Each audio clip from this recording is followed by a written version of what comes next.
Yo, what's going on, y'all? This is MarkMazuma, aka Mazuma TV, back at y'all with some more boxing talk, man. I hope everybody's having a blessed, beautiful, positive, productive day. I'm just chilling at the crib as always, man. Back at y'all with some more boxing talk. On the road to 3K, we hit that 2100 mark. Shout out to the nation and the mob for making this possible. All right, y'all, this is a video that I was going to further discuss on the live that I was going to be having tonight. I will be going live tonight, so please be on the lookout for that. But I just figured I'd make a video about it in the meantime, man. And we want to speak about Shakur Stevenson and exactly what's been going on with him on social media. He's acknowledged the name as Twitterson, you know what I'm saying? He goes on social media and is very expressive of himself.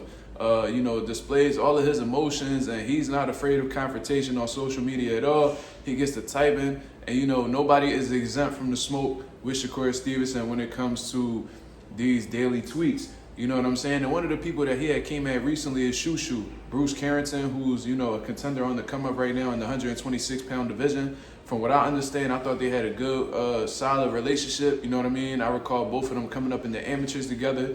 You know what I'm saying? And with Shakur Stevenson being from Newark, New Jersey, and Bruce Carrington being from Brooklyn, New York, they're not too far from each other. So, I guess they had that connection in a sense. However, it seems like Shakur Stevenson has went on social media and has been venting his frustrations towards Shushu Bruce Carrington. Now, when I first saw this, I was kind of confused as to why he was taking this, approach of Bruce Carrington. Why was he, going out of his way to disrespect Bruce Carrington? He went on to say that, he's a 30-year-old prospect. He's older than me and still hasn't gotten a world title. Mind you, Bruce Carrington just turned pro like 2 years ago. He turned pro a lot later than Shakur Stevenson did. But regardless, that's not me defending him or anything like that. It's just, what do you expect a man to do in 2 years? You know what I'm saying? But regardless, he went out of his way to disrespect Bruce Carrington. So I did my research, and I was trying to figure out exactly where did this stem from.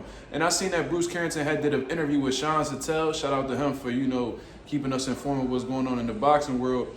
And Bruce Carrington, he was speaking about how he expected more for Shakur Stevenson. You know what I mean? He expected more. He wanted him to be a little bit more, assertive on the offensive standpoint. And this is a common criticism that a lot of people had said. So when I heard it, I didn't really think too much of it because it was a common criticism when you're talking about the Artem Harutyunyan fight. You know what I'm saying? Shakur Stevenson has since said that, Artem Harutyunyan was running and stuff like that. But, I totally disagree with that. I see plenty of opportunities where Artem was standing right in front of Shakur Stevenson. And Shakur Stevenson, he was dominant. He won the fight. But there were plenty of opportunities that, were in front of him that he refused to take. You know what I'm saying? So getting this type of criticism, is pretty much warranted at this point. You know what I'm saying? The fans and other boxers are noticing that, there's opportunities for you to go for the kill and you don't, go about it to do so. Then you got to take whatever criticism comes behind that. But it just seems like Shakur Stevenson doesn't really want to hear criticism from anybody. And, even if it's negative criticism, if it could help you be a better fighter, then it shouldn't be taken the wrong way. But, Shakur Stevenson is literally getting offended by anything that he perceives as, not positive. You know what I'm saying?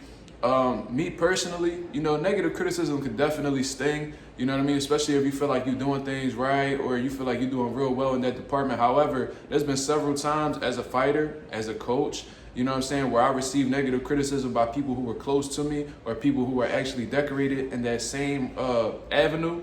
And although it might have just stung a little bit and made me feel away, I always took it into consideration. And those negative criticisms made me a lot better further down the line. You know what I mean? But, Shakur Stevenson is one of those dudes who don't perceive things the same way that I do. And I don't really expect them to. We different people. You know what I'm saying? So I don't really understand how Shakur Stevenson got offended by Bruce Carrington. Bruce Carrington was extremely respectful the entire time. He didn't say anything disrespectful at all. I seen Rolly Romero say disrespectful shit. I seen several fighters, take shots at Shakur Stevenson, but Bruce Carrington, it really wasn't one of them. And he caught a stray as a result of that. So I understand that, Shakur Stevenson is adopting this villain role right now. He's being the ultimate heel in the boxing world. However, there is times where, you got to learn, I heard Floyd Mayweather say this, you got to know how to turn it on. You got to know when to turn it on and when to turn it off. And it feels like at this point in time, Shakur Stevenson doesn't really know how to, cut that switch off. You know what I mean? Bruce Carrington is not in your division. He's not a possible opponent of yours. So I don't really see exactly what's the problem with you I don't understand what your problem is with him exactly, because what he told you, Terrence Crawford told you right to your face. It wasn't any more different than what Terrence Crawford said. Terrence Crawford said that, you know, you was being active with your hands. You know what I'm saying? That you was biting on Artem Harutyunyan's face. You was supposed to feint him back and stuff like that. But when you listen to that whole back and forth between Shakur Stevenson and Terrence Crawford, Shakur Stevenson was like clapping back at everything Terrence Crawford had to say. And it's almost as if, you know, Shakur Stevenson is uncoachable, or he just feels like everything he's doing is right, and he just doesn't like to be criticized. You know what I mean? He doesn't like to be told that he's doing something wrong or he could improve in a department. It just seems like Shakur Stevenson is very arrogant in terms of, you know, feeling like he's above, you know, criticism from certain people, which is crazy to me, because, you know, Shakur Stevenson always acknowledges Terrence Crawford as like a big brother to him. And when that big brother is trying to put you on game and tell you what you could do to be better, and you know, future performances, and you clapping back saying that, oh, you did this because of that, bro. Nobody gives a fuck about why you decided to do it that way. The reality of the situation is you could have done better in that department, and this is how you could do better moving forward. And with Terrence Crawford being a more accomplished fighter than you, maintain he's pretty much been on the top of the game for 10 years, Terrence Crawford, you know what I'm saying, from 2014 till currently. I think he knows a little bit of something. And, you know, with somebody who's been as accomplished as Terrence Crawford, you should sit back and listen, soak up the information, and go back into the lab and, pretty much put that information to work. You know what I'm saying? Like, really sit there, remember what Terrence Crawford said, and go back into the lab and really work on things. You know what I'm saying? If I'm a fighter, if I'm an upcoming coach, let's say I'm an upcoming coach. If Bomac was to give me some game and tell me how I can improve in the area, I'm definitely going to take that into consideration, because I want to get where he's going. If Derrick James gave me game, I'm going to take it into consideration because I want to get where he's going. If you're a fighter and Terrence Crawford, Floyd Mayweather, Andre Ward, whoever the fuck the fighter is that's of a high level and, you know, has reigned supreme for years on top of years, is one of the all-time greats, future Hall of Famer, whatever, you should take it into consideration, because your whole, you know, goal is to get where they currently are.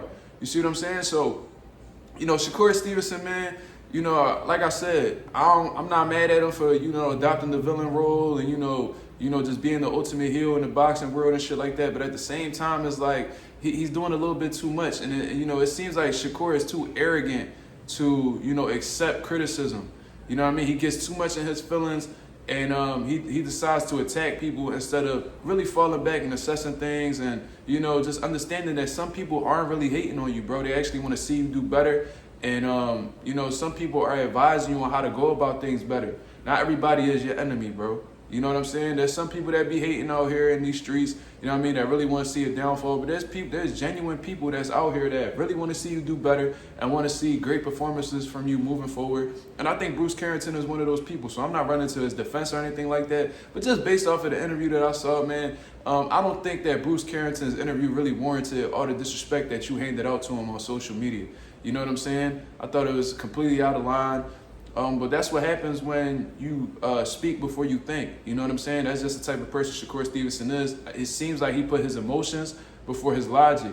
And that's what happens when you don't got a strong father figure in your life. You know what I'm saying? His dad wasn't around for him. You know what I mean? And that's what happens when you're raised by a woman. You know what I mean? You adopt the characteristics of a woman. And it is what it is. They could take it however they want to take it, but that's just the reality of the situation, man. You see what I mean? So let me know what y'all think about this, man. It just seems like Shakur Stevenson is too arrogant to retain, you know, information that can make him better as a fighter. And it's just way too emotional to accept any type of criticism. Y'all let me know what y'all think about this. This is Mazuma TV. Thank you very much for tuning in. I'm out of here, man. Peace.